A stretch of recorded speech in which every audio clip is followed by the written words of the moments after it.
Hello guys, so I want to show you a very good music app that I use. I use it for many purposes and I use it to play loops too. I know that many of you like to use Backtrack It. I have Backtrack It also, but I prefer this one. It's called Music Speed Changer. So this is it. Music Speed Changer. It's a very powerful app. Um, I'm using the pro version. The pro version is paid. Is a paid version. You have to pay for it. So the paid version does many wonders. So let me open the app. Um, as a new user, when you open this app, many of these things will not be toggled on. Many of them will not be toggled on. So let me see if I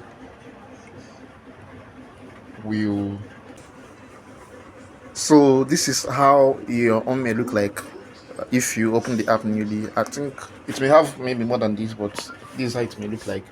So what do you do? I go back. I'm going back to my setting.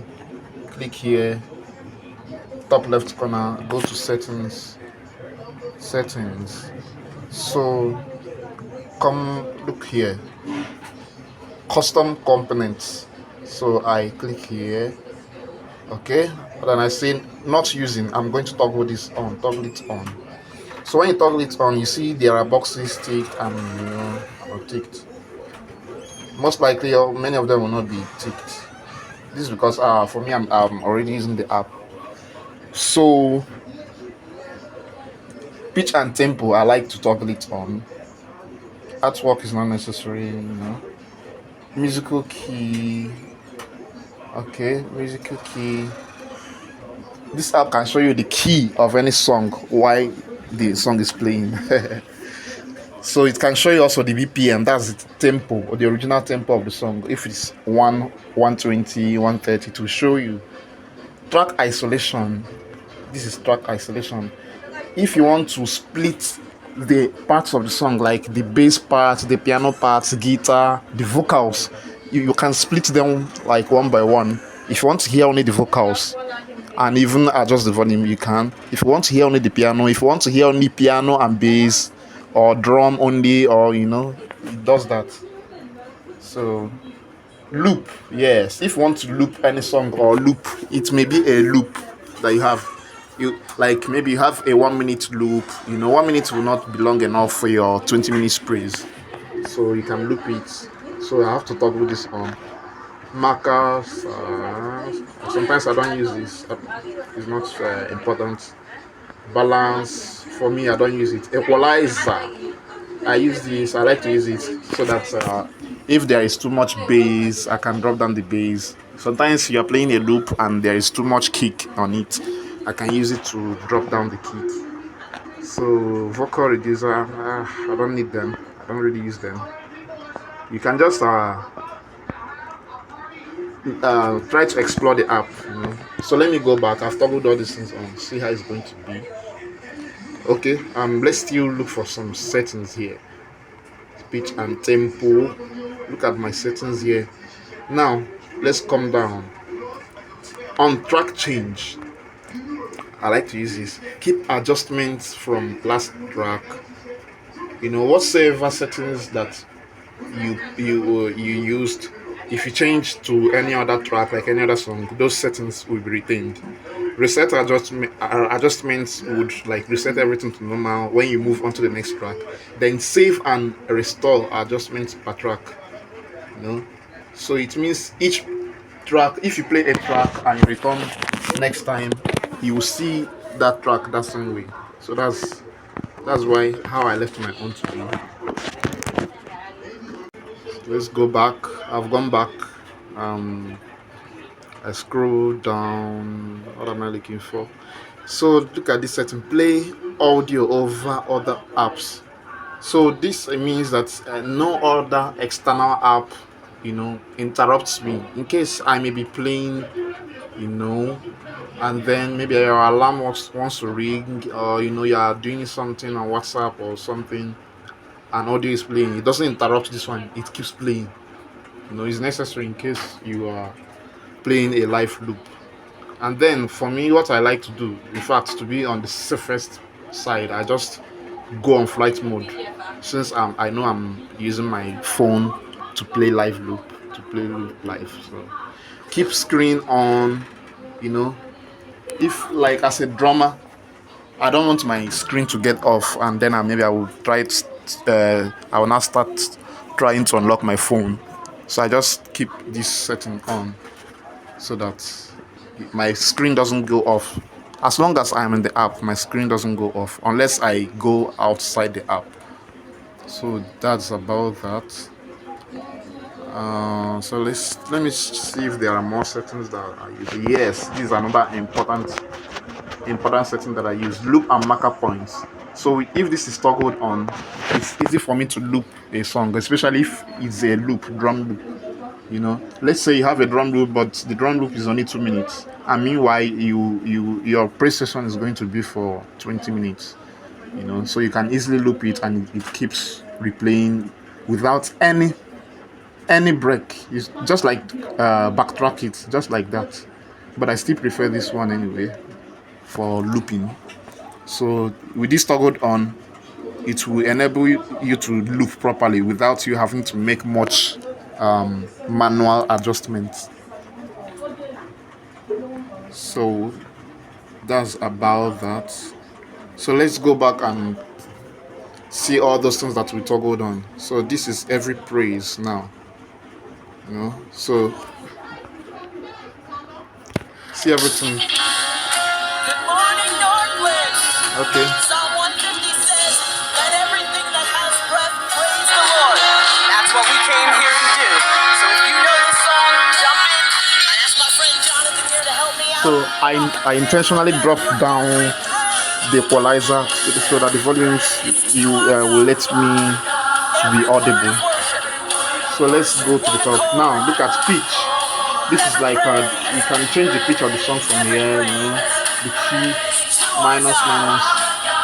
Listen, -1 now. You transpose. So it's just like transpose. So if you go to -3.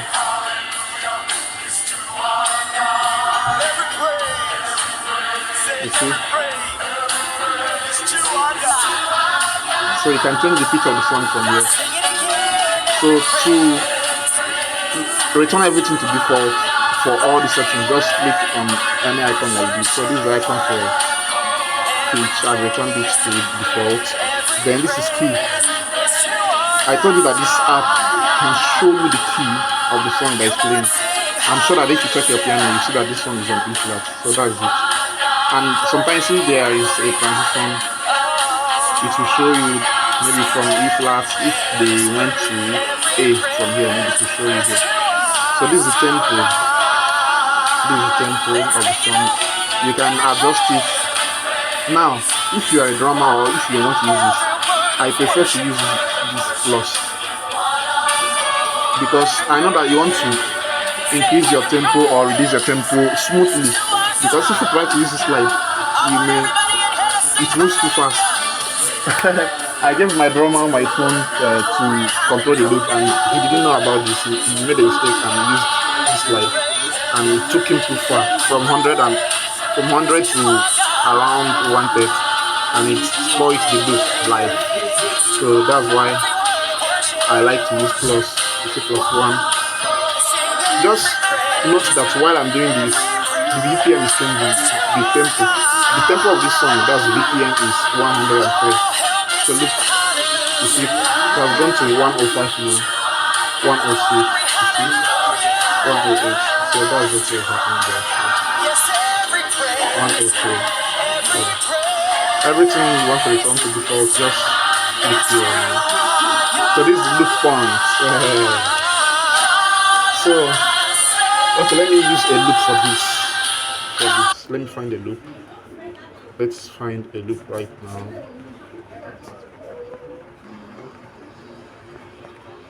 So let me use this African high life loop.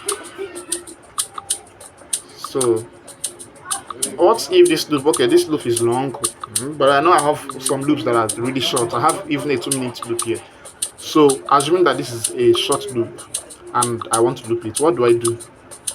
Well, but most times for me, most times I like to first slow it down, like slow it down first to order in order to achieve my looping. So I'm targeting the kick, the timing. You know the beginning where the bar begins. So wow, A. See what I did now? Let me clear it. This A is the starting point and the B is the ending point of the loop. So it will be repeating from A to B. So let's time it again. Let me wait. I'm going to click on A. 3, go A. Then I'm going to end it on B. 3, go end. So let me see if it looked well. Look at the timer. We will know from here. Sorry. Okay.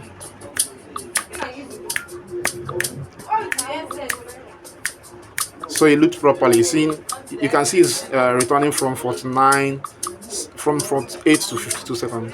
So that's the proper looping. And then I can now return my tempo to the original. In case this is what I wanted, I can increase the tempo from here. You see? So that's looping. You remember that setting I talked about that I set loop at nearest point? That's why I can do this without stress.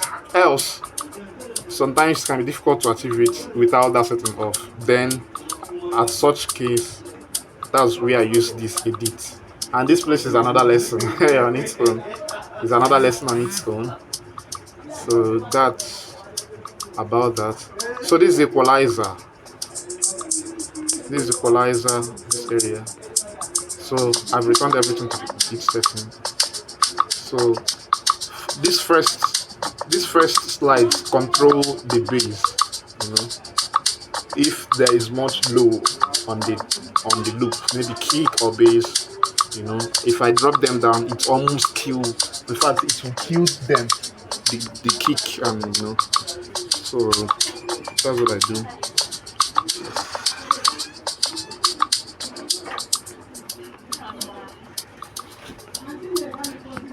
So now, if I want to split the parts of this song, this is where I click.